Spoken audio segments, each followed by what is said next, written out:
The Murder Shelf Book Club contains disturbing content related to real-life crimes. Listener discretion is advised. The truth is out there. Follow us. We interrupt this program for a special report by WKMU. We will return you to your scheduled programming shortly. Can't sleep? Neither can we. And who are we? Well, I'm Sky, and she's Blue. And dial in as we explore everything from the 1,200-year-old structure, Göbekli Tepe, to UFOs, conspiracy theories, and bizarre stories from around the globe. Tune in at wkmu.podbean.com. That's wkmu.podbean.com. This concludes our broadcast day.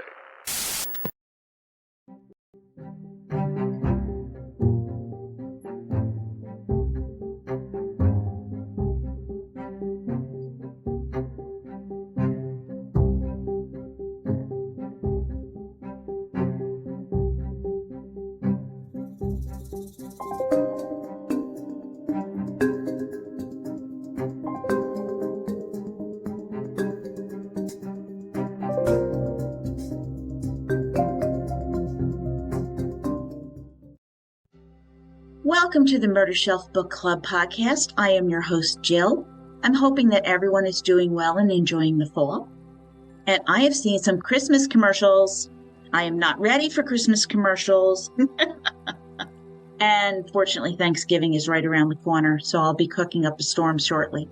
Anyway, this is my special episode 106, my interview with the consult's Julia Cowley.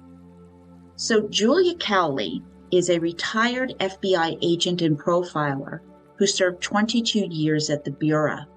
During her tenure at the FBI, she investigated violent crime, including serial killing, sex offenses, white-collar crime, public corruption, and civil rights. Julia is also a longtime member and team leader of the FBI's Evidence Response Team. Prior to joining the FBI, Julia was a special agent forensic scientist with the Tennessee Bureau of Investigation. So this is a woman I admire greatly, and I live vicariously through her adventures and stories on The Consult. She currently hosts The Consult, Real FBI Profilers, a true crime podcast that analyzes crimes from a behavioral perspective. So The Consult is on my podcast list, and please give it a listen to if you have not already. I especially loved the episodes on the mysterious death of Robert Wone. Without further ado, let me introduce you to Julia Cowley. Hello, how are you? I am good. It's nice to meet you. It is so nice to meet you. I am so thrilled you're doing this. Well, I'm honored to be invited, and I know you from Twitter first and foremost because we follow each other. I know a lot of the cases that you do and books that you've reviewed on your show, and of course, there are certain cases and books you've reviewed that got me interested in your show as well. Thank you so much for pointing out that you liked the way I covered JonBenet Ramsey. Yeah, I did. That was a tough case. It is a tough case, and there are strong opinions. So I'm not sure if you received some feedback, but I know when we analyzed the ransom note on our show, we have not actually looked at the case itself, but we're going to do that at some point. But we got a lot of pushback on that. Oh, yeah. To put it politely. So. There is so much misinformation, and my endeavor was to present the actual factual information, which, brushes against a lot of what has been circulated for 30 years.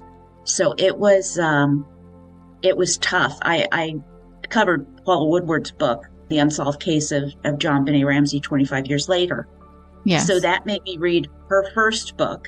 And then a couple of the other books I had read previously, so I went back and read everything from Detective Thomas's book to, I wound up reading like 10 books to do these 3 episodes, which is madness, but I felt that was the only way to actually give it the breadth and the life that it needed to be able to analyze that properly. So that you even noticed the episode. I was like, I did notice it.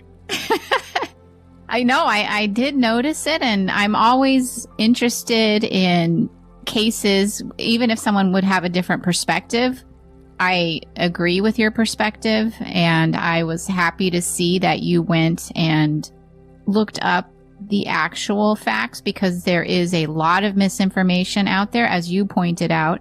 One of the things that I know from being in the FBI and understanding the initial response of the FBI's BAU at the time, and they never got fully involved in the case, but they did some advising, and their advice was to put as much pressure publicly by using the media on the Ramseys as possible. And so there was all this really negative press, and press that made them look guilty right off the bat. And so that shaped, I think, public perception from the very beginning. And many of those people have never changed their minds. They see the Ramseys in a certain light, and some of the information is true. Much of it is not true.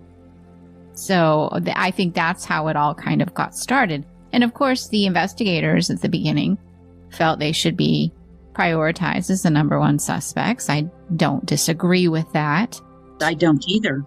Of course not, right? They're the parents. They should be looked at. They should be scrutinized. But the way that it was done was just with complete tunnel vision by most people. That's my opinion. So anyway, but we'll see when we actually do the case on our show what maybe my other colleagues think about it as well, because there's two of us that are more familiar with the case, and then there's two of my colleagues that are not really that familiar with the case. So I'm really interested in their perspective. And absolutely. So I'm looking forward to doing it at some point, and hopefully in the near future we'll actually sit down and do our own consult on it. But anyway, so that's why I noticed your show to begin with, was your coverage of the JonBenet Ramsey case. So, well, since I'm a huge fan, that means so much to me. You have no idea. I guess I first heard about the consult on the prosecutors, because I also am a big fan of Brett and Alice. And I was like, oh, they recommend this as well. Oh, actual FBI profilers.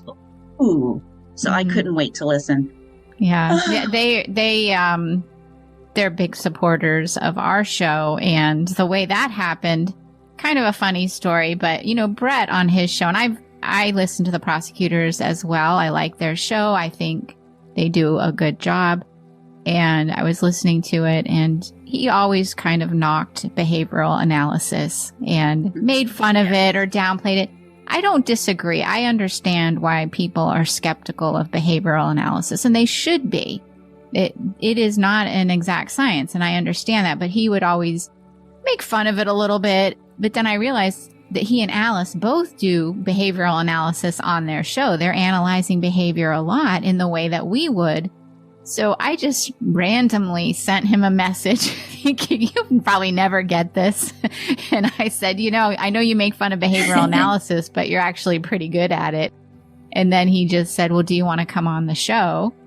And right away, he responded within seconds. So he must have been on his phone right at that minute.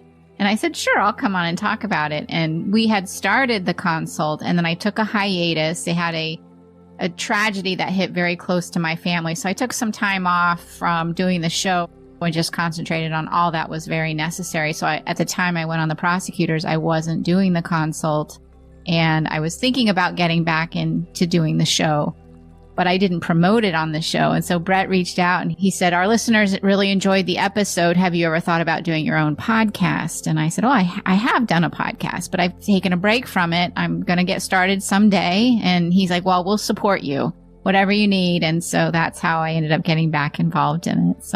So they're very good to me and good to our show. So yeah, I'm very, very glad you did. I have to say too, I have not been on the prosecutors, being that I do books. I'm reading the books and I'm telling you the stories and I'm doing my own analysis and updates. But I mean, I'm not an investigator. I would say I'm a researcher, but I'm not an investigator. But I had a similar thing. I was reading something and I'm like, what is an omnibus hearing? What?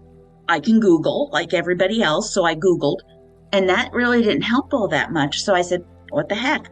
I shot off a message and I'm like, hey guys, do you know what this is? And boom, got an email context. I was like, oh my God. And got back. It sounds like it's a preliminary hearing with, a lot of fringe and icing. That makes sense to me. Thank you so much. But they're so responsive and wonderful.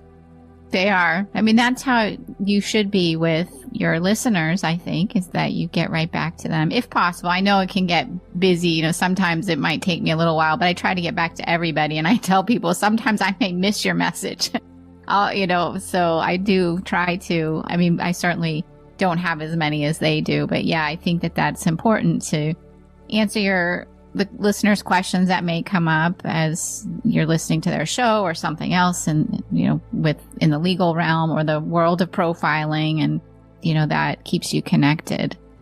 But your show is unique in that I'm not really aware of any other true crime podcast that is looking at books. It's a podcast for true crime books. And I'm not aware of any other show like that. So you have a unique part of the true crime podcast community. Thank you. It grew out of CrimeCon. I go to CrimeCon. I came home with a stack of books, brought a expandable luggage that I could get everything back in. And the next year I went to CrimeCon, and guess what? I had another stack of books, and I'm like, I can't read them all. I want to. And then I retired, and I was like,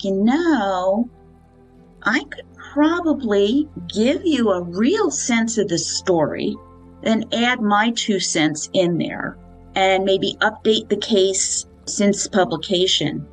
And you probably know this better than I.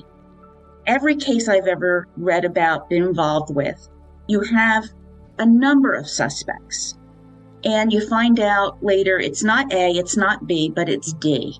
But you mention A and B in the book, and then they drop off the page. So I tell that story. Well, who are these people? Why were they suspects? What have they done? So I follow that thread that's not already in the book, too. Because I'm not going to tell you everything in the book. It's not fair. Right. I want you to buy the book. Yeah, it's a promotion, too. It's a promotion for a book. I think it's a great way to promote some of these true crime books that are out there, and some of them that may not get a lot of recognition as well.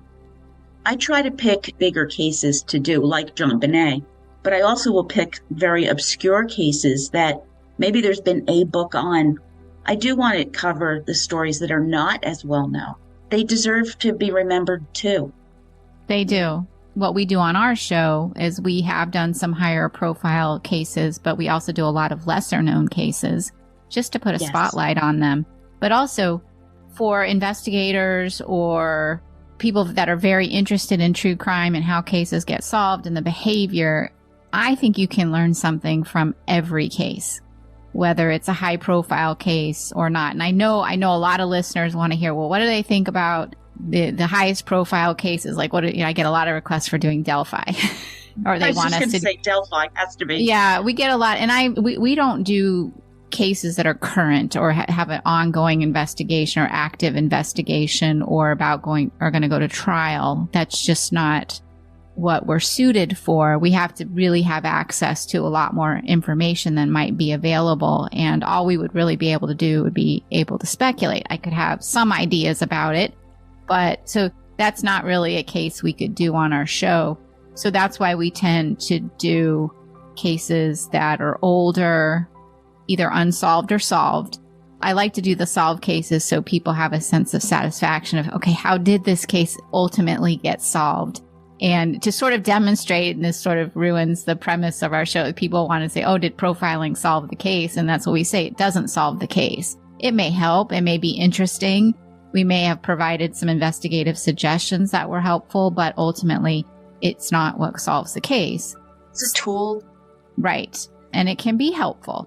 And sometimes it might not be helpful, but we do like to cover all the different types of cases, whether solved, unsolved, high profile, lesser known. And I think I know that I learned something from every case that I've ever done, whether it was a high profile case or not. Yeah, that's fascinating coming from you. You think, ooh, you're an FBI profiler, you know everything. But you don't know everything. You can't know everything. I wish I did. It would be nice, right, to have that power. I would love to know. I would love to know who the Zodiac Killer and be able to tell you today who I think the Zodiac Killer is. I would love to know everything, but no. And it is difficult because my background is chemistry. It's a hard science. It's definite. And then to go into behavior, which is very complex and ever changing, and we're trying to interpret behavior that we see at a crime scene and the interaction between an offender and a victim, and that is not ever going to be exact. So all we can do is do our best and accept we're going to be wrong sometimes. Most of the time, I think we do a pretty good job of assessing an offender's personality traits and characteristics. I think we've done a very good job. I think we've done a great job in cases where we can provide investigative suggestions or ideas about further developing the victimology and things like that. But it also, it can add a lot of value to an investigation, particularly an investigation where they're at a dead end. Yeah, if you're poised on going cold, or you have a suspect list of, 100 people, and you look at it and can say, okay, based on the evidence we have, this person is X, Y, and Z. Well, you're going to investigate the 100 people anyway. So why don't you start with the people who kind of fit that description? Exactly right. That is, and it's particularly useful for agencies that don't have as much resources, or and even the really large agencies often don't have a lot of resources because they are pulled in so many directions. They have a lot of different cases. So just prioritizing suspects can add a lot of value. Just say, okay, start here and look at people that fit these criteria first on your list of suspects, and then, deprioritize other people. And that can be very valuable to an agency that doesn't have all the resources. And nobody does. I can't think of one agency that said I have all the resources I could ever want to work on these cases. That would be surprising if I ever heard that. People, I'm turning away money to do DNA, and never going to happen. Yeah. No, it's not. I was eager to ask you, what books influenced you? Because it doesn't sound like you started out, I'm going to be an FBI profiler in the behavioral analysis. But you got there. So what was that? So my path, I know that when you and I were talking about me coming on the show, I told you I was influenced a lot by books. In fact, books are what influenced me to go into the career that I went into. And it started with Helter Skelter by Vincent Bugliosi about the Tate LaBianca murders and the Manson family. And I read that at a pretty young age. My mother was reading it. She told me I was not allowed to read it. My mother was an avid true crime reader. She read a lot of true crime books. So that's where I got it from. But she said, you're too young to read this. And I took it and read it anyway. After she was done. As we do, right? Because I was such a well-behaved child. So that hooked me. I was fascinated by the case itself, how it was solved, how the theory that the prosecution had come up with. I just couldn't believe that somebody could gather people around him to influence them to commit a murder or murders for him. So that the whole case itself was very fascinating, very frightening. And I knew at that point I somehow want to be an investigator of some kind. I didn't even know what that would look like or how I would do it. I was a little too young, but I just knew I was fascinated. And I just, from then on, read true crime almost exclusively, except for books that I was forced to read in high school, which we didn't get any true crime books. So, which I don't understand. So that was the number one book that influenced, I think, and changed or I don't want to say change the course of my life, but set the course of my life. And then I enjoyed The Blooding by Joseph Wamba. I have not read that one. It's obviously an older book. I think it came out in the late 80s, like 1989, but that was really the first case of DNA being used. And I thought, well, maybe that's something I want to do, because I didn't know that I wanted to be a police officer, but that's what got me interested in forensic science. And I thought, well, maybe that's what I want to do. And I ended up majoring in chemistry in college. And I had also, I don't know if you remember, but back when I was in high school, we had these really big, thick books that were like as thick as a phone book. Some listeners may not even know we used to have these phone books. These things called phone books. Address and phone number. Right, yeah, address and phone number in these large books that went out to the community. But it was that thick. It was like, how about like an SAT study book of some sort that maybe younger listeners can, at least relate to that. But it was this big book, and it was full of all different college majors. And I was looking through it, trying to figure out, what am I going to do? And I just felt, in high school, a lot of pressure. Like, I need to know what I'm going to do with my life. But I didn't know. I thought, I don't really like anything. Like I did some sports in high school. I was a pretty good student, not a straight A student, but I was a good student. And I was a well-behaved kid as well, even though if I disobeyed my parents occasionally. But I just didn't know what I could do with myself. I'm like, I don't really think I like anything. And I remember my dad saying, well, you just got to do what you really love. And I'm like, well, I only like true crime, and I like sports, and I'm not going to be a professional athlete. So I was thumbing through the book, and I found police science, which was really describing forensic science as we know it today. I'm like, that's what I want to do.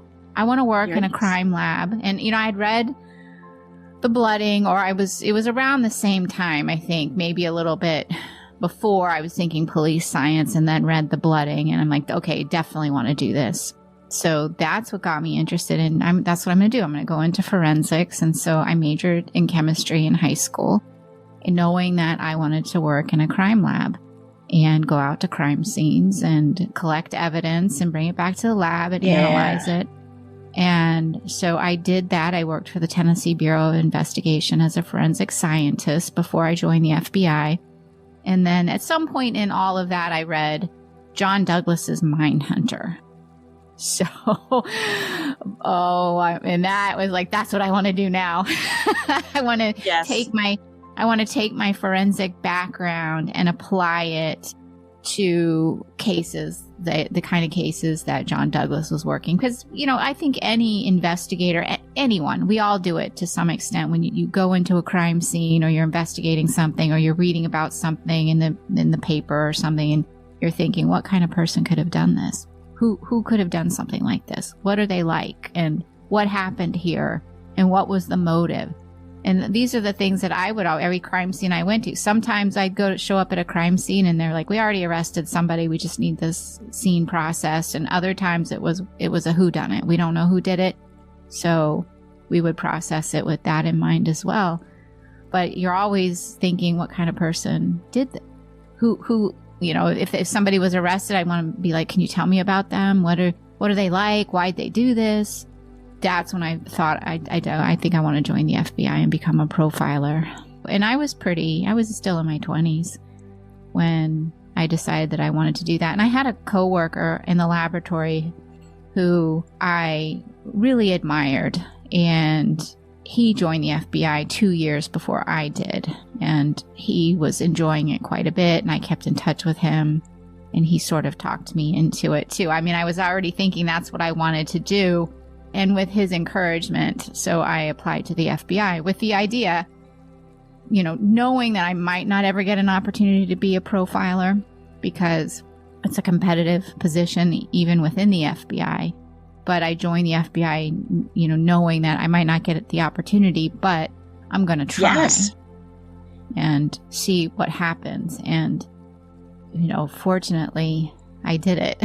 So it was a dream come true. And I think when I had gotten the job in BAU, and of course you don't just join the FBI and become a profiler. It's not like the Silence of the Lambs. You have to be an investigator for many years. And I was an investigator for about 10 or 11 years before I got into the BAU. But when I was selected to join the unit, somebody bumped into a coworker in the elevator and he said, "Wow, it's a dream job within a dream job." And I said, "Yeah, I never really thought of it like that, but for me it is. It was my dream job within a dream job." So that's how I ended up. I mean, kind of knowing from a young age that I was interested in crime and solving crime, and I really get a sense of satisfaction. I like to see action, the offenders caught and punished. That's really what I tend to focus on. Certainly, I want justice for the victims, but there are people that are really well trained to be victim witness coordinators that deal with the victims' families and the victims. And for me, that is really hard. So I focus on let's go after the offender, and that gives me a great sense of satisfaction. And I think I have to compartmentalize my feelings for victims because I'm very empathetic. And, it is really, really hard for me to see people suffering. So that's always been my focus, on getting the bad guy and making sure that they can never do this again to anybody else. And I get a real sense of satisfaction. So that's always been my focus, is justice. Thank you for sharing that. And I come at it kind of in the same kind of way. As a little kid, I wanted to be an astronaut. But later on, I wanted to go into law enforcement. And when I actually got to college, I wound up majoring in history. And then I fell in love with psychology. It was the same kind of thing. Why do people do this? What's wrong with them? Right. And that even starts when you're starting to live in a dormitory with other people. And you're like, why would they do that? That's so stupid. So I wind up becoming a history and psychology teacher. And my area of specialty happens to be the Holocaust and genocide studies. The same kind of thing. Why do people make the choices that they make? Mm-hmm. And, well, perpetrators had mostly been caught by then, but not all. But that was a big motivator for me, was figuring out the why and looking at it through that lens. And now that I'm retired, I certainly use my 30 years of teaching psychology, but now I feel like I've almost come full cycle because that interest now in law enforcement is back. I do wonder a little bit, about that path not taken. Would I have been able to do something like that? But I had a much more traditional life. You could have done it. I mean, I talk to so many young people today that have doubts and they want to go into this career. I'm like, absolutely, you can do it. And you could have done it. I don't want to make you think, oh, no, I missed out, because you've had a phenomenal career and your interests are so unique. I mean, how many people do you really... I don't talk to many people that study the Holocaust the way you have. Talking about having empathy, going through the death camps after you'd read about it, and then actually being on the ground with survivors, with family members. It tears out your heart, and you can still never really understand it. And then I went to, right after the whole air war in Serbia, removed Milosevic from power after the ethnic cleansing that went on in Kosovo. I went there like 6 months into NATO being on the ground there. I mean, I was studying Holocaust from 50 years hindsight. This happened months ago. It is a whole new look at things up close and personal, because it stays with you forever. And literally my first night on the ground, I was walking through the hotel where a lot of the media were, and then was the place I was staying. I was going through the plots, and there was a murder right in front of me. This guy grabbed a knife and slashed this man. And I went, oh, okay. Just kept going. Didn't process it, didn't think about it. And when I got home, the nightmares started. So I really get what you're saying when it talks about empathy and seeing some of the things that you've seen. Once it is seen, you cannot unsee it forever. It does stay with you forever, and you have to learn to somehow, I don't want to say just deal with it, but you do have to learn how to keep your mind healthy and your body healthy and all the, just so that you can continue to do the work. And I have found that balance. And a lot of it has to do with my strong family support. I like to run, and my exercise is really important to me because I really, for me, that is very healing and it makes me feel better, and I think things through and I solve my problems when I'm running. Yes.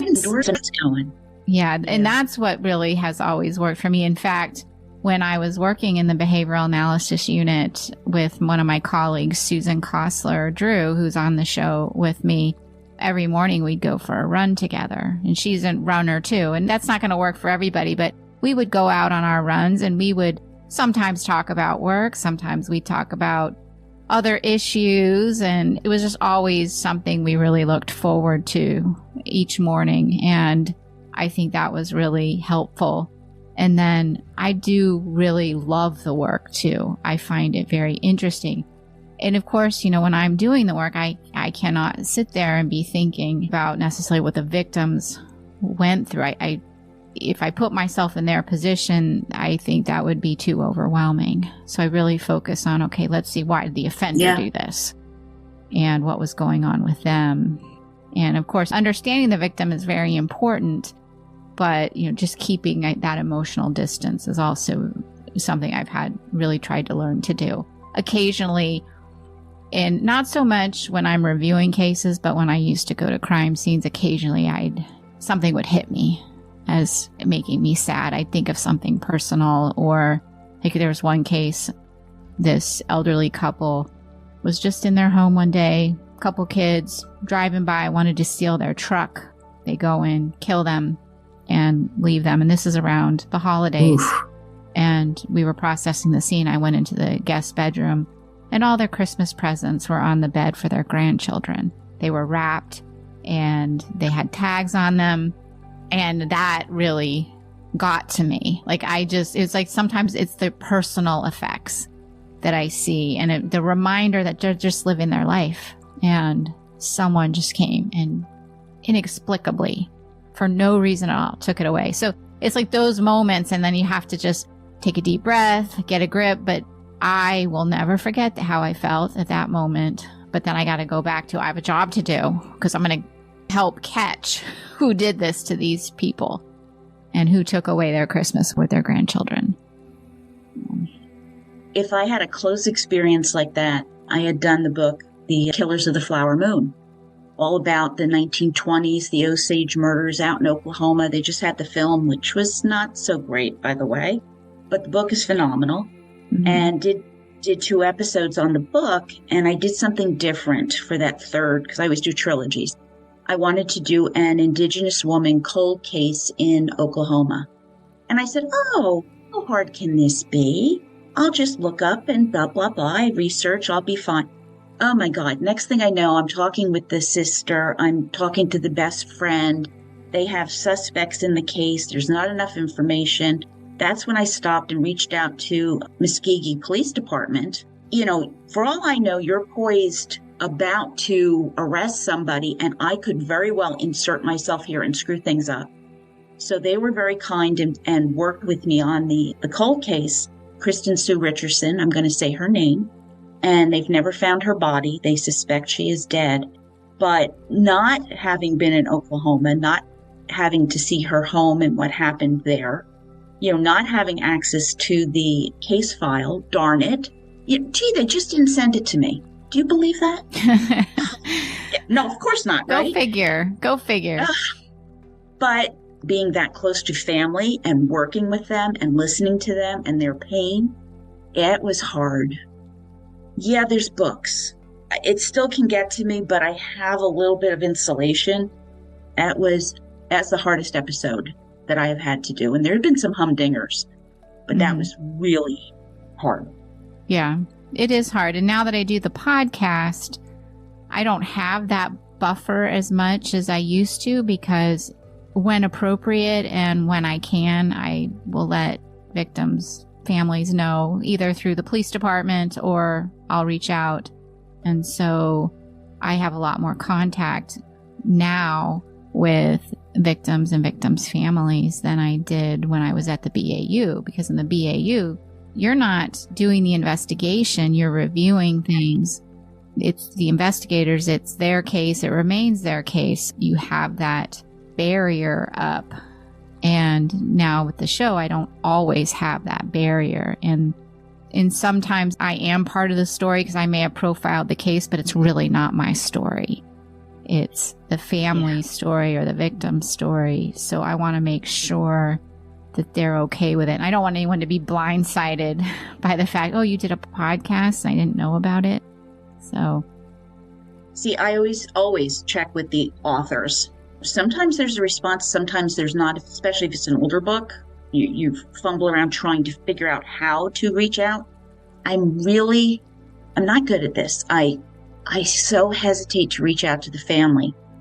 The last thing I want to do is to pull off the Band-Aid. You know, they've moved on, and here I come 15 years after a book was published or something. It's like, hi, I'm Jill. I'd like to dredge up all of... So I kind of play it by ear when I talk with the authors and kind of get their sense on it. And I may stalk people on Facebook a little bit to see what they're talking about if I can. mm-hmm. They still refer to anniversaries. Do they do it publicly on Facebook or not? Because that can give me some clues as to whether or not my inquiry might be welcomed or not. That's why I value so greatly my authors, because they'll give you some guidance. One of them I had done, Gary Ridgway. She married the Green River serial killer. And I said, should I reach out to the wife? And she said, no, she's done. She's moved on. She has a new relationship. And I said, perfect. So I just talked with her. Mm-hmm. I will respect that. I mean, I don't want to insert myself into anybody's world and hurt them. But I also try to pick stories that do provide lessons beyond who I might think did it, or, you know, I say profile. I never sell myself as a profiler, believe me. But to give you that sense of why I think based on what I know, I could be wrong, and I'll own it if I am. But I try to really respect that. It's really important in podcasting. Yeah, I agree. And it is a case-by-case basis, because sometimes, as I say, when it's appropriate to reach out, because sometimes you have families that are no longer involved or around anymore or unreachable.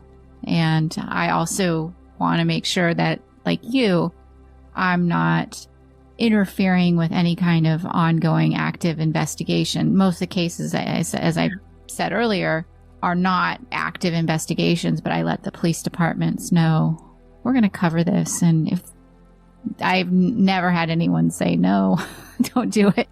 You know, and some are supportive. Some have talked to me. I don't want to say off the record, but some have talked to me just about, we would like to have a spotlight put on this case. Others have actually come on our show and talked to us about their case. And then others are just like, yeah, do whatever you want. We don't talk about cases that are ongoing, but go ahead, because it's not going to hurt anything. So that's just different responses from different agencies, and it really depends on the case. Yeah, that's why I was so thrilled that Muskogee PD, they wouldn't come on the show, but they filled out written questions and answers. And they didn't have to do that, but they were also very happy that I was shining a spotlight on the limited information. It was very limited information that the public had. I was glad to work with them. And would would do it again if there's a break in the case. We can hope. Yeah, it's hard. It really is. I'm not sure people always recognize how difficult it is when you're trying to tell a story and answer some questions, the whys. It can be a conundrum at times. Yeah. Yeah, it is. So I have to ask you now, after all of this, and I know you love what you're doing, was it hard to retire? No. You were ready. So I was ready to retire. I spent 22 years in the FBI. I was ready. I had some trepidation, of course, because I don't know what to describe, but I'd been with the Bureau so long, I'd been in law enforcement, because even when I was with the Tennessee Bureau of Investigation, although I was in the laboratory, I was sworn law enforcement. And so to not have that identity anymore, I thought, how am I going to feel? I'm not really who I am, who I've been for so long. That's how I felt. Like, what am I going to do? But the day after my last day of work, it was a Saturday. I woke up. I'm like, okay, what now? And I felt like the weight of the world off my shoulders. I was ready. I don't want to say I survived, I guess. I mean, you're always thankful. I mean, we certainly in the FBI, it is a dangerous job, but it's not as dangerous as being a police officer. We just don't encounter danger as often as a police officer would, or state police. But obviously our jobs are dangerous. Whenever you're out there, you're in danger, and you have to be prepared for that. So I guess when I retired, I felt thankful that I survived, because I have known people who didn't. And I was looking forward to whatever was going to come next for me. And so it was a relief, I think, but also very grateful. I mean, I look back, not that I didn't have bumps in the road in my career, and there were times where I can't do this anymore. But looking back, I can't imagine. I think I would do it all over again. And I was very grateful for all the opportunities that I had with the FBI. And I think when I joined the FBI, and even when I entered a career in law enforcement and early on, I feel like I did everything I dreamed of doing. Every case that I wanted to be a part of, every type of case I wanted to be a part of, I got an opportunity to do that. And so I look back and I think I did everything that I wanted to do. I cannot think of one thing in my career that I didn't get an opportunity to do that I wanted to do. So very grateful, relieved and grateful, I think. So leading up to it, I had a little stress about how am I going to feel? And I don't have that badge anymore. Am I not the same person? I don't have that identity, but it passed pretty quickly. So I felt that way about leaving teaching after 30 years. I wasn't going to be a teacher. I was going to be an ex-teacher. What am I going to do now? So now I teach via the podcast.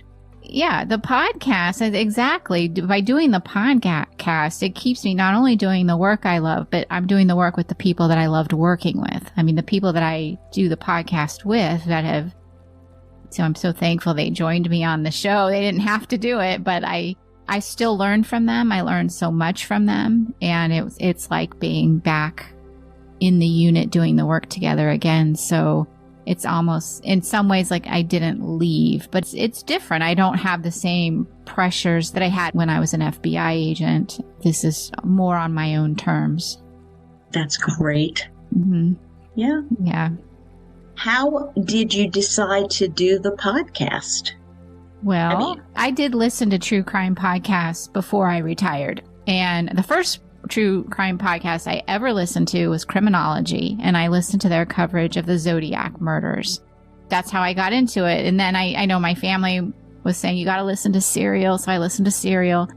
So I just was already listening to them. And then one of my coworkers, who was a newer agent, had come in and he said, have you ever listened to Jerry Williams' podcast? She's a retired FBI agent. I'm like, really? I haven't heard of that one. And that's where I kind of got the idea, well, maybe I could do a podcast too. Not like Jerry's, but something different. I didn't know what it would look like. I thought, well, that's pretty cool that she's doing that. So she was sort of an inspiration to me. And then my coworkers, who I guess just listened to me for years and years tell different stories, were like, well, you should do it on the behavioral analysis unit. And then another coworker said, you should call it the consult, because that's what we would call it. Let's go into a consult.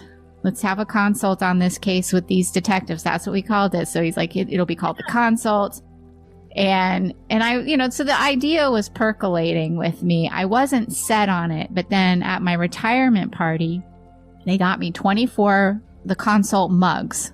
So that was one of my gifts. I'm like, I guess I have to do it. I have to do it now. I have mugs.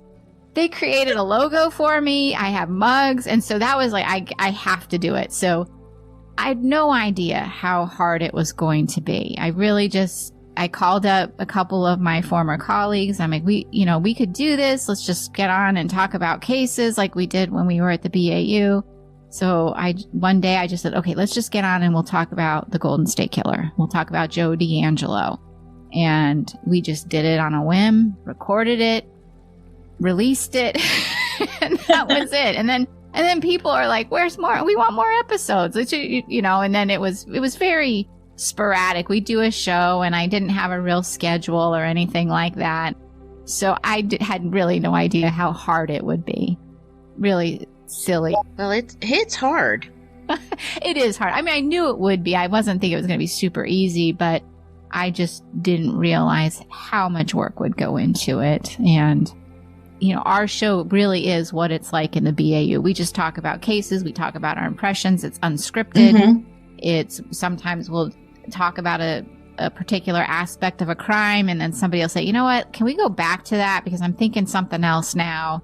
So it's really exactly what it's like. I mean, I probably edit out if we have a bathroom break. Like, let's take a break really quick and come back. But it's so much more that goes into it, the production part of it. It's not just recording it and saying, here you go. There's a lot more that goes into it. So that's how it all started. And I thank Jerry Williams because she was really supportive. I had reached out to her before I retired. I went on her show to talk about the Golden State Killer, and she said, well, as soon as you have episodes, I'll help promote it. And she gave me a lot of advice. So that's how it started. That's very similar. When I retired, I had in real life, a true crime book club. And we did this for a couple years. And, I said to a friend of mine, I said, we should do a podcast. I mean, why couldn't we do a podcast and talk about the books? And so we started with I'll Be Gone in the Dark with Michelle One of my McNamara. favorites. Like, let's take the most complicated case. You've got Visalia, you've got the East Area Rapist, you've got the original Night Stalker, you've got, all of this, her story packed into this book. And it was like, why did we decide to start with this? Why did I do that to myself? But we did. I mean, we pulled it off. And Tara she left the podcast, the pandemic. We didn't break up. We're still friends. But then I had to figure out how to do it all by myself. We were scripted in the sense of, you're talking about a book. You can't miss the dialogue. You can't screw that up. It has to be accurate. But figuring out how to do it, there was a steep learning curve there. Mm-hmm. Oh, I watched a video on how to edit a podcast. I'll be fine. I've watched so many videos. Oh, my God. I get a little help now, but when I start, I mean, I can do it, but now I have a more professional editor that does the editing for us. But, oh, my gosh, it's hard. Yeah, it is. And and being prepared, and it is and it isn't, because we are going to be, broadcasting this, so to speak. So it's not like we can just go sit in the consult room and just talk amongst ourselves. You have to tell a story. Yeah. So you have to add that part into it. So it's not that easy. A lot of prep work, a lot of research, even cases that I already know or worked on. There's a lot of work I put into just getting prepared for one episode. Yeah, it takes a lot. I'm having fun doing what I'm doing. When I start getting stressed out of my mind doing it, then I'll have to rethink and figure it out. Yeah. But that's why I only put out an episode every 2 weeks. Yeah. I need process and to write and script and research. And again, I'm not complaining. I chose this path and it's very satisfying. It's very exciting to me. And it sounds like you're in the same place. Yeah. Yeah, I think so. I think we're in a good spot too, being that we're retired. Yes. Because it gives us more freedom, more flexibility. We're in control of things at this point.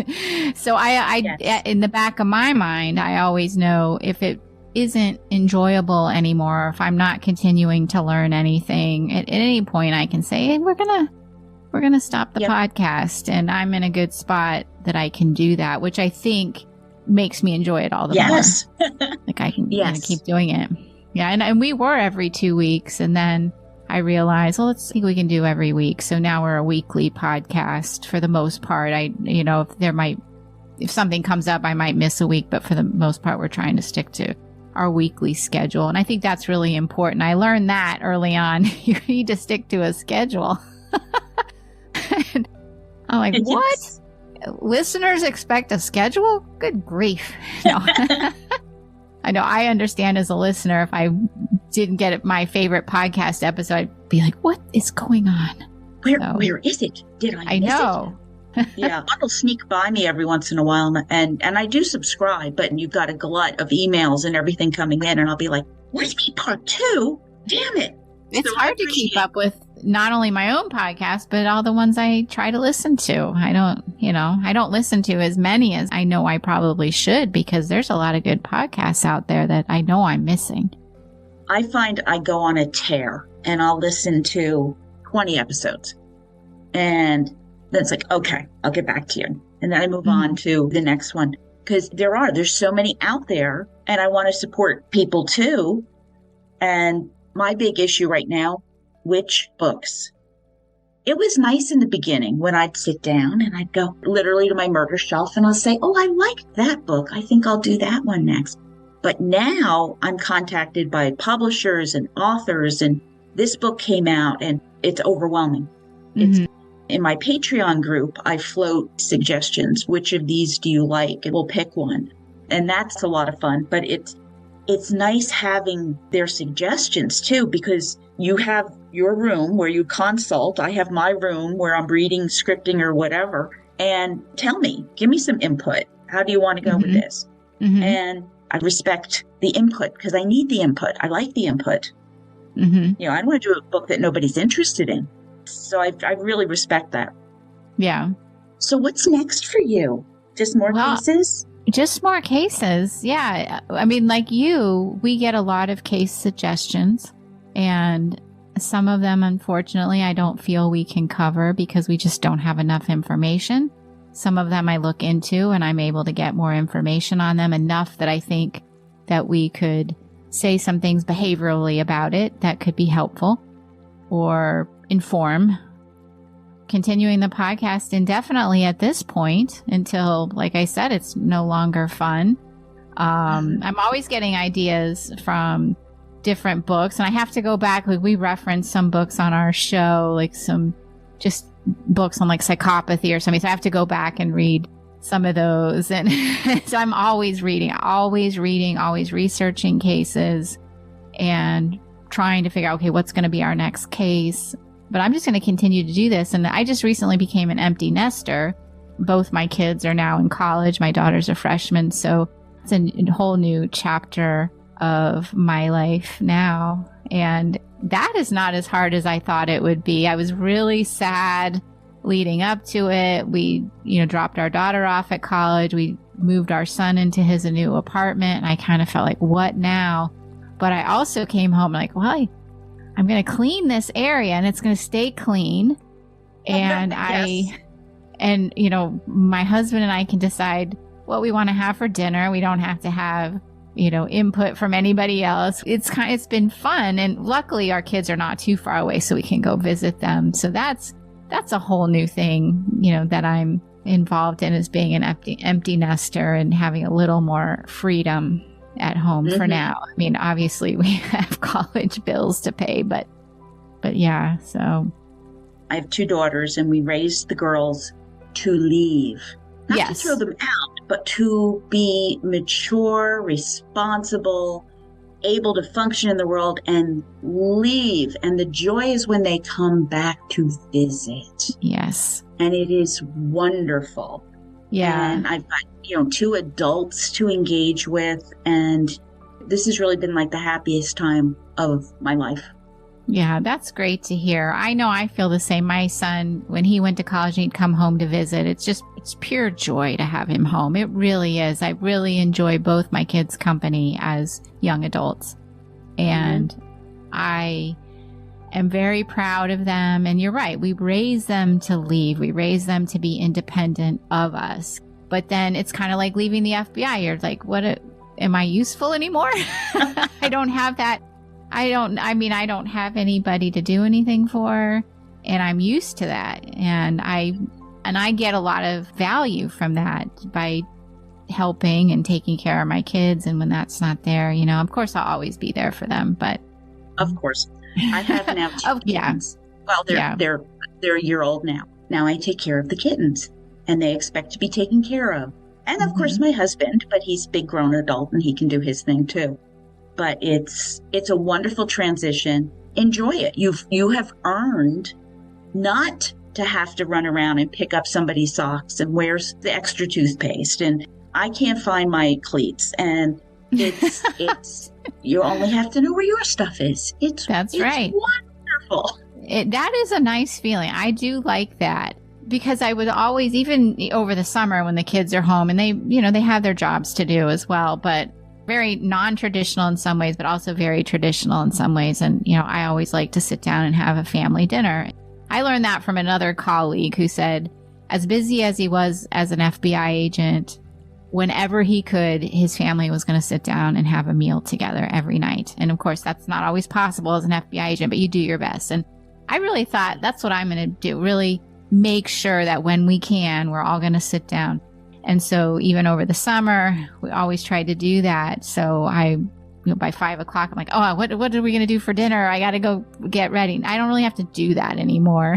It's a little bit more laid back. My husband, well, we're going to have sandwiches. Great, or leftovers from the other night, and there's no complaints from, I don't like that, or do we have to have this again? Or It's a new chapter. And I have enjoyed it. I'm sure you will too. Yeah.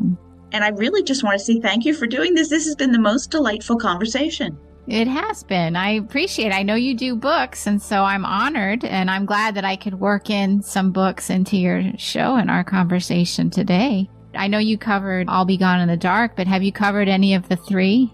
Not the blooding. Mindhunter winds up in many of the books I'm doing just because I have worn out copies of it over the years. When I was teaching AP psychology, I was teaching in New Jersey, and you would prepare the kids all year for this AP psychology exam. And May 1st, roughly thereabouts, they would take the AP exam. And then they graduate the end of June. Now tell me, behavioral profiler, what do you do with 50 graduating seniors who have completed their big task? You discuss serial killers. That's what you do. And you take everything that you've learned in psychology about childhood and all the abnormal psych and personality disorders. And obviously I scaled it down. It was a high school class, but I would give them mini case studies and say, okay, and this is a hedonist killer, and these are this killers or thrill killers or whatever. And we'd go over this informational packet, and then I'd give them a little case. We would always do Ted Bundy together, and then we would do some of the other cases, and they'd write up their profile, which is an outline because it is June. And then for their final exam, I gave them the Zodiac case. Who is this guy? Wow. What a great class. I was awesome. Given anything for a class like that in high school. That would have been fascinating. I do want to do the Zodiac on our show at some point. Oh, yeah. I have a whole profile in my head about this guy. And there is a lot of evidence out there, which is why it was a good case to do. Yeah. And then when I retired and moved out to Pennsylvania, I started doing that with a continuing adult education class. So I would do 3 sessions on serial killers. And they're like, who are you? And I'm like, I am absolutely nobody. I've read Mindhunter, with the other 85 books that I've read on serial killers. And I had a great time with that. I just stopped doing that like last year. It got to be more like work. Yeah. And I'm like, you know what? I'm done with that. Yeah. I can relate to that. I understand. Yeah. Still sounds fascinating. It was very cool. The kids absolutely loved it. And remember, people are going to be outraged I was doing this with high school kids. I toned it down. I promise you. It was very age appropriate. They loved doing it. They couldn't wait. And if they had an A average, they didn't even have to submit the profile. And they wanted to. And I was like, then have at it. Go for it. Yeah. We had the greatest time. Yeah. Yeah.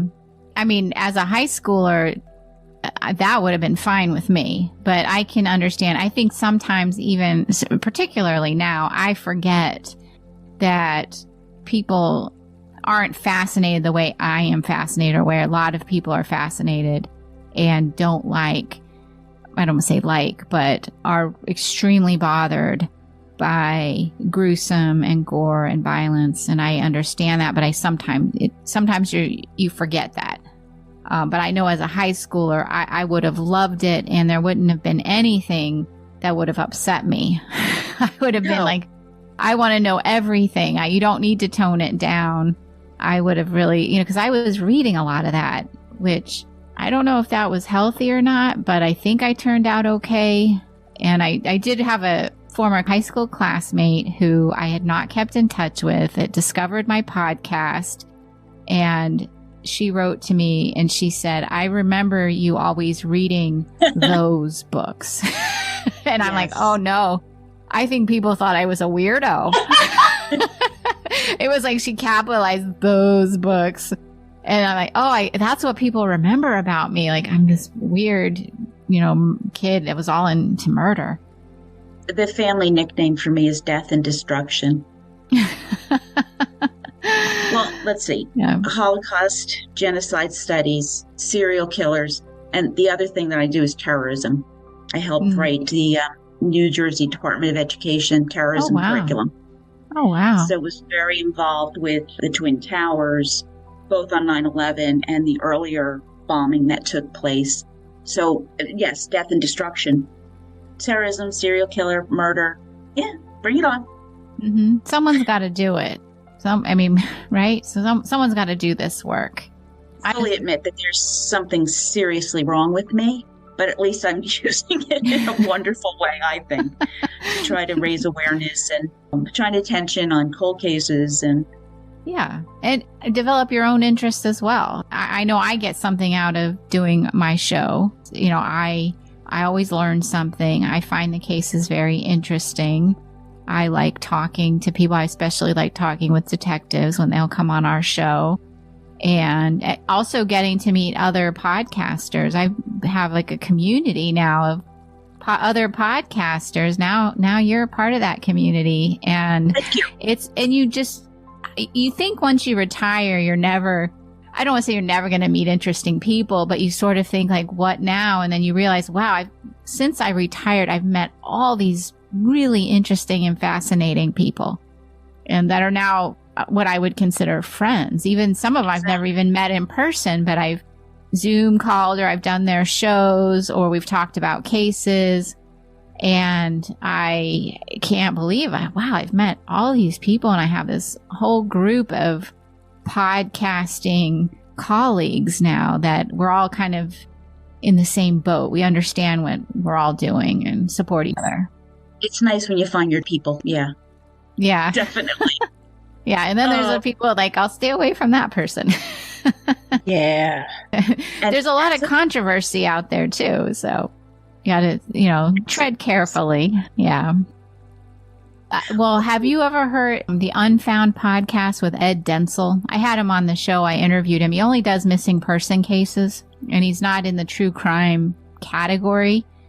In fact, he's very adamant that he shouldn't be in the true crime category. But he's a fascinating guy, very smart, does a great job on his show, only covers missing person cases. But he ended up as a witness in a homicide trial because the defendant had gone on his show and he'd done an interview with Ed. And he ended up being a witness, and the guy was convicted, and Ed played a small role in that. So you never know. Being a podcaster, we could become witnesses. And I mean, I've passed on a couple of things that have come to my attention, things I absolutely knew were nothing. And I'm like, this isn't anything, but I'm not going to not pass it along. Exactly. Being an FBI agent, I'm used to being contacted by people. I'm used to that. I know like somebody that's not used to that, that can be pretty nerve-wracking. It's funny because I get a handful of strange emails, and I got so many as an FBI agent, and so many that would come just to our office in general, and you'd have to read through them and decide, okay, is this legitimate information here? Is this person mentally unstable? You have to evaluate everything. What are we going to do about this? So I am so used to that. It really doesn't faze me when I get weird messages. And I do get some weird ones every now and then. There's one person that just keeps reaching out. I need to talk to so-and-so. Like they think I'm going to put them in touch. Finally, I just muted that person, but Yeah. Well, it's really nice to meet you. I'm very happy to have come on your show, and I'm glad to meet you on Zoom. Maybe we'll meet in person someday, maybe at CrimeCon or something. That would be fun. I am going to Denver. Yeah, I haven't yet decided. I think I better make a decision soon whether I'm going to go. I might not even be able to get in at this point. I'm reluctant, I think, because I don't want to be involved in drama. And it does seem like tends sometimes to be some drama at some of these functions that I don't want to be involved in. There's some, but in all honesty, the last 2 years I've been on Creator or Podcast Row, and I'm there the entire time. I don't really get to go to the presentations unless there's really something. Like I saw John Douglas last year. I was not going to miss John Douglas. Mm-hmm. But that was fortunately in the evening, and I sleep after CrimeCon. I mean, it's intense. I lost my voice and I couldn't talk on the airplane. I mean, it was squeaky. Oh, wow. Just from talking to so many people.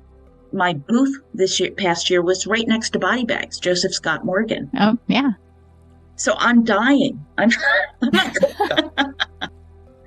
Here's Jill standing right next to Joseph Scott Morgan. It was just absolutely unbelievable. The year before, Dr. Baden was at my table. I was sitting next to Dr. Baden. So it's wonderful. It is exhausting because it's work. The first CrimeCon I went to was so much fun. I got to go here and got to go here, and I went to a meet and greet there, and it was just it was wonderful. This is work, and it is exhausting. It is so wonderful, though, to put faces to people who have interacted with you, to introduce the podcast to new people. I've met a number of authors that now I've done their books, so that's a wonderful opportunity, but I really love it. Yeah. Well, that's good to hear. Yeah. I don't mind it being exhausting. I just don't want to be involved in controversy or drama that I think go on. But there's always something. I mean, people of all walks come and they have all their interests. I wasn't arguing with people or you're wrong on that JonBenet episode. None of that went on. People are just absolutely wonderful from my experience.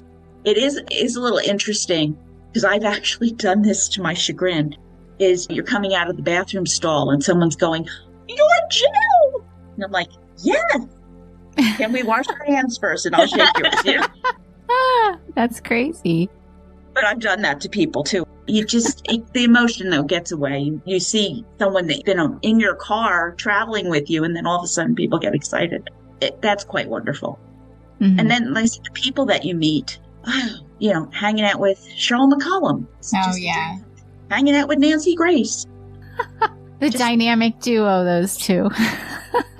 That sounds awesome. Yeah, I mean, Cheryl I talked to several times, and I have never met her in person. I would recognize her in a heartbeat, so that would be a lot of fun, but she's great. She's so incredible. One more quick CrimeCon thing. Mm-hmm. Last year, my roommate was the Golden State Killer victim number 5, Jane Carson Sandler, who I met at CrimeCon and fangirled all over her and embarrassed myself. You did her book, right? Mm-hmm. Yeah. Okay. Yeah. Yeah, Oh, wow. frozen in fear. And she wanted to go this year, and she's like, oh, I don't know. I don't have a room. And I'm like, do you want a room? And she's like, yeah. And so we did. And it was absolutely wonderful. We had the best time. And I feel like I've got a new girlfriend. Yeah. So the most wonderful things come out of CrimeCon. It is really weird for me. Weird isn't really the right word, but having read all the victims' incident reports, the survivors, I should say, and then to put a face to them after, like, you read about them, what happened to them when they were young, and then to know, like, I don't want to say they're real, but they become so real when you see them talk or give victim impact statements, or you find out, like, Jane, it's such a, I'd be interested to know what she would think of my profile of him, because my profile was quite different than I think he had been portrayed in the media. And I just wonder what victims think, because there's so many victims in that case. And I'm sure that over the years, they always wonder, who is he? What is he really like? Just tell her I said hello.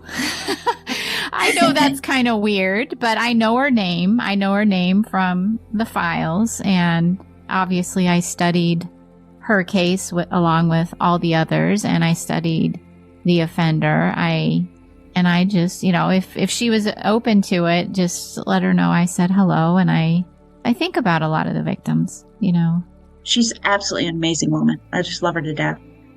I hope that she's at peace. She is. She's forgiven him. Not for him, but for her.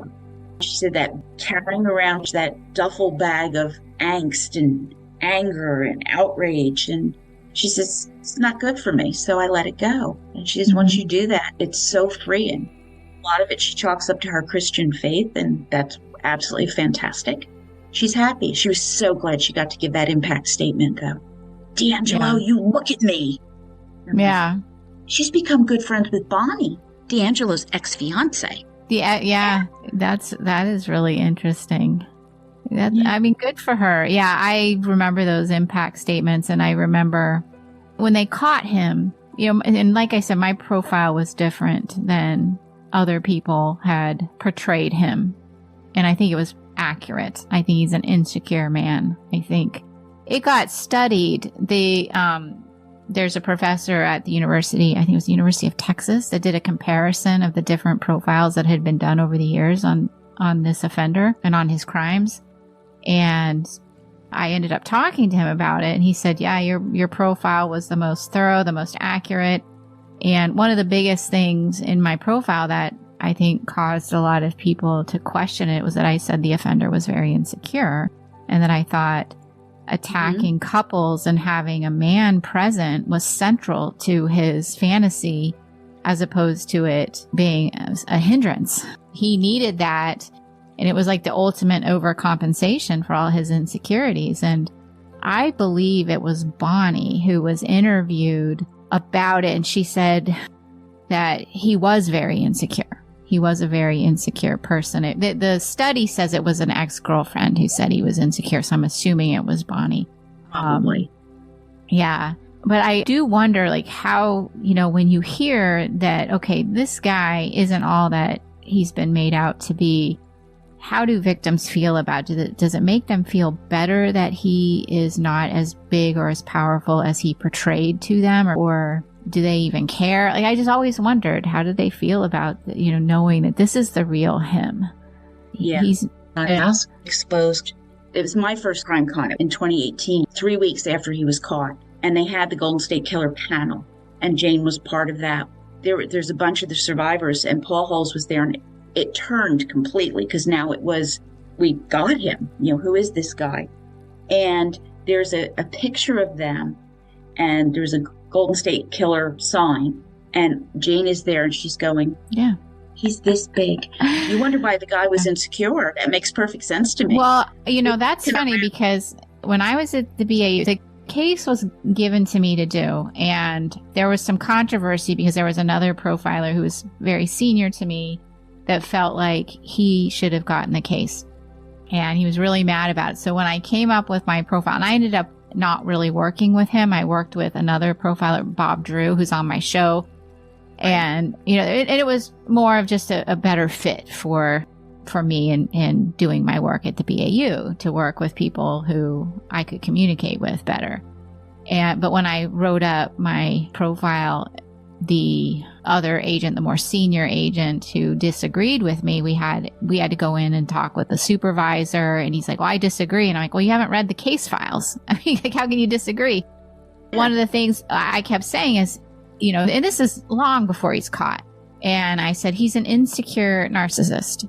And he said, you can't be insecure and be a narcissist. And I said, it's in the DSM. You absolutely can be.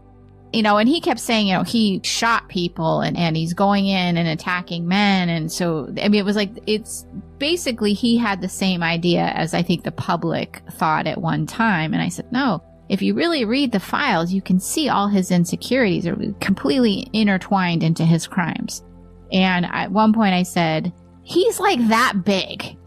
I mean, that is not an, that was part of my argument, was that he knows it. He's not very big, because one of the victims had even said to him, like, she was trying to appease him and she complimented him. And he said, well, most people think I'm small. I mean, that was actually an interaction exchange between one of the victims and him. So like, he's very well aware that he doesn't measure up, so to speak. And I'm not saying that, that's the whole root cause, but it certainly didn't help things. Yeah. So, and luckily I had a few detectives. Now, Paul Holes was not one of them. Paul Holes did not agree with my assessment at all. And he also didn't think the Visalia ransacker was connected.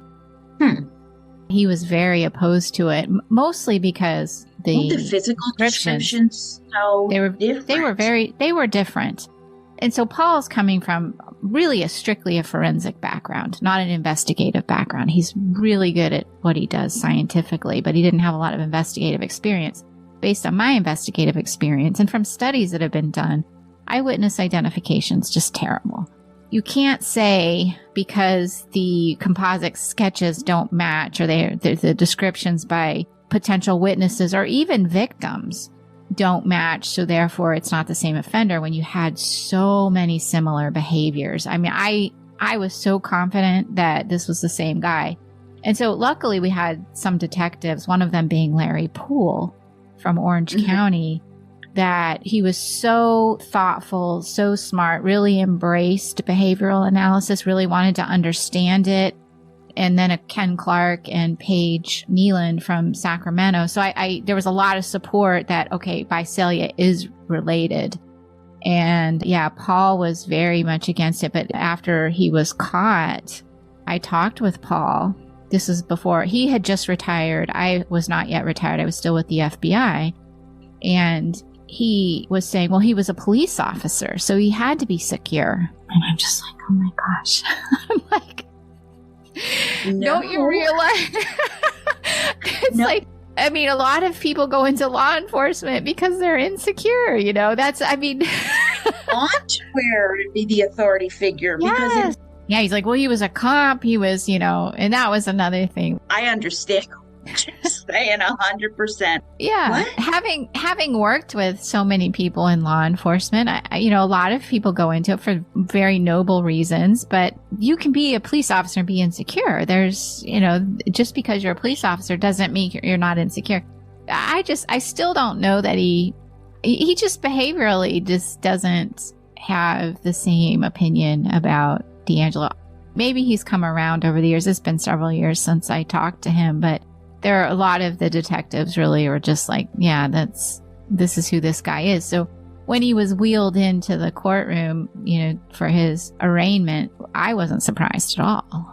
No, I wasn't either. I mean, he completely implodes when he doesn't have control over a situation. And that's what he did. He chose to sit in that wheelchair, and that was the truest version of Joe DeAngelo. And I hope the victims realize that. That's the real Joe DeAngelo. And just because you're insecure doesn't mean you're not extremely dangerous, because he was dangerous. And I don't mean to minimize how dangerous he was, but his insecurity is what made him so dangerous. That made him dangerous. it made him lash out. Yep. It made him seize control. Yes. I didn't pick up on that until I didn't see the reports, obviously. I've just read 18 books on the Golden State case. I did not pick up on that either. But when I heard that, it was, oh my God, she's so right.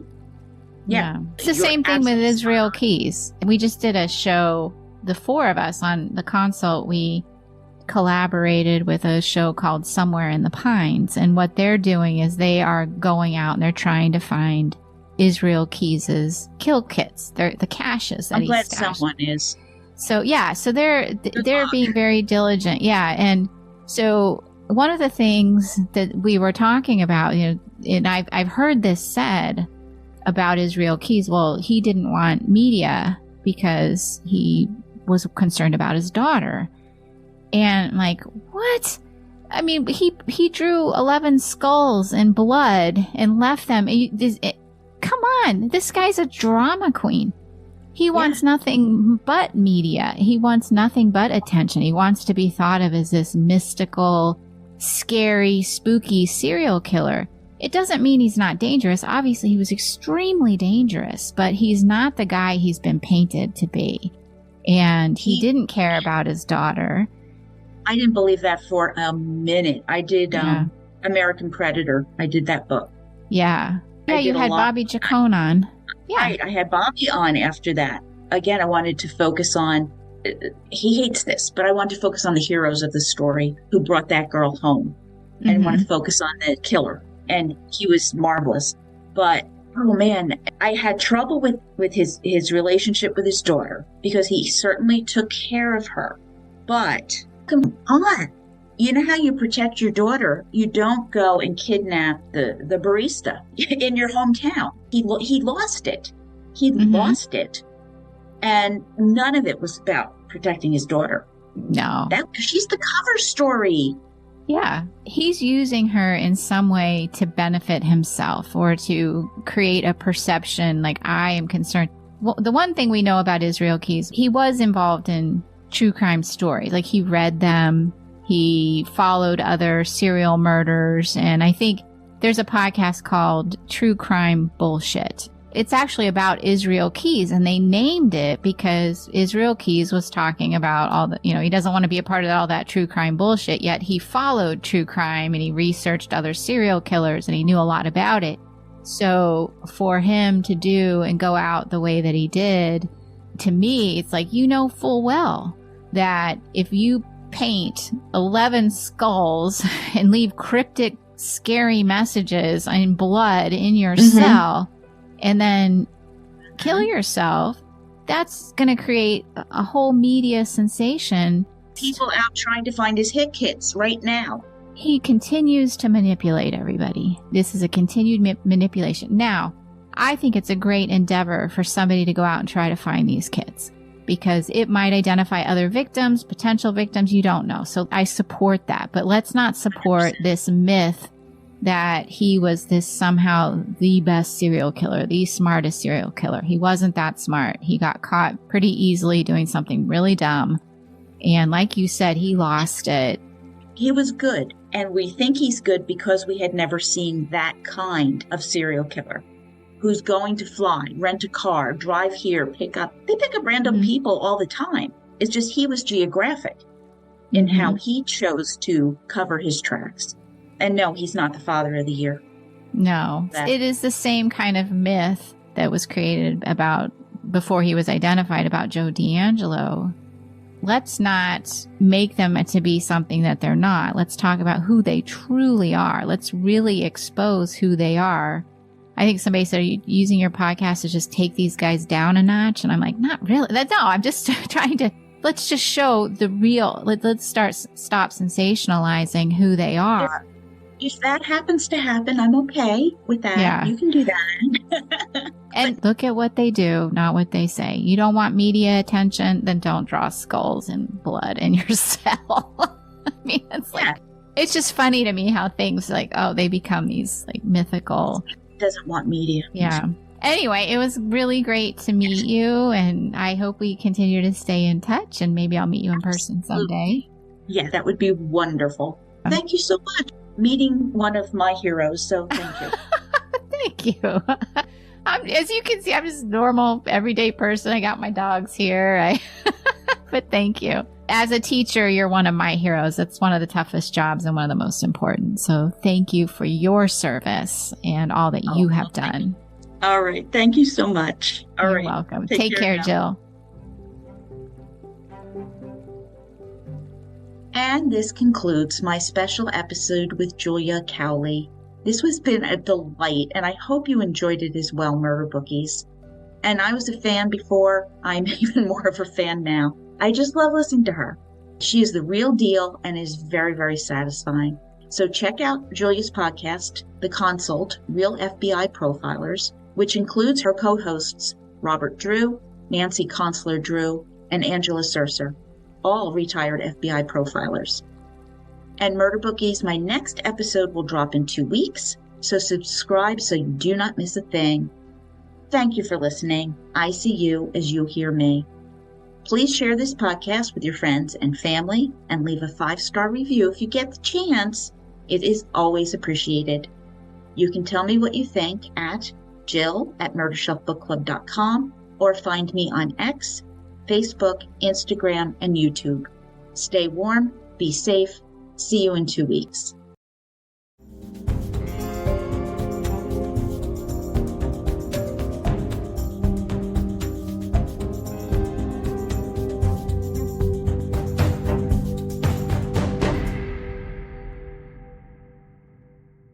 Written and produced by Jill, all rights reserved.